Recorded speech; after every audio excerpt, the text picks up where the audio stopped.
Hello, I'm David Chaston with 90 at 9, brought to you by interest.co.nz. It's where to get everything you need to know in 90 seconds at 9 o'clock. With news, there are some signs commodity prices are stirring. The latest dairy auction overnight has seen rising prices, especially for whole milk powder. That jumped 7.5%, but only to $2,156 a tonne, which is still far below where it needs to be to shift the milk payout meaningfully.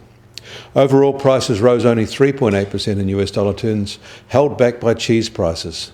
And unfortunately, the Kiwi dollar is strengthening at the same time, which wipes out most of this gain. In New Zealand dollars, the prices were up only a miserly 0.2%.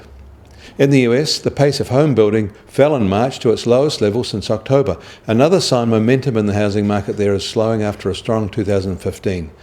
Building consents and housing starts were both lower than for February, but still well above the same month a year ago.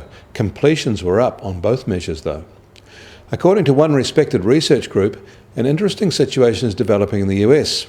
It is fast approaching full employment, they say, and they see few signs the population of working-age Americans will grow enough to fill the ranks left by retirees and the rising demand from employers.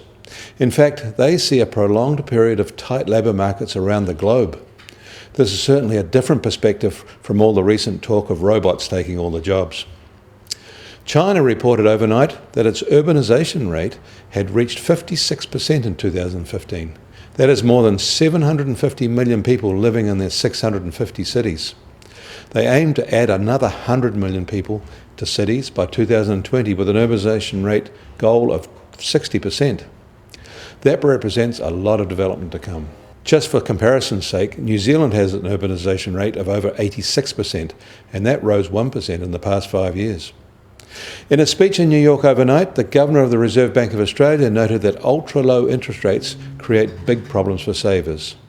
The issue is when long-term rates are very low for a long time, he said.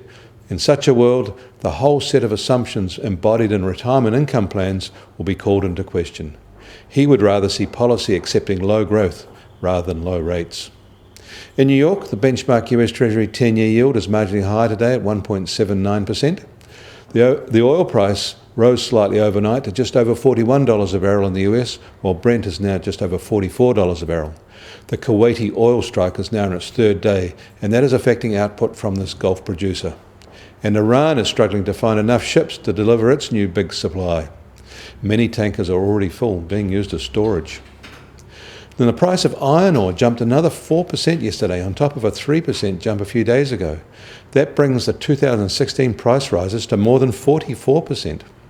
The gold price is up $19 an ounce to $1,252. China is challenging London and New York as a gold centre. It has started issuing an official twice-daily price fix in yuan. It makes sense, I suppose, because China is both the world's largest consumer and producer of gold. It overtook India recently. And finally today, the New Zealand dollar opens at 70.4 US cents, up a whole cent from this time yesterday, and its highest level since the start of the year is at 90.1 Aussie cents and 61.9 euro cents.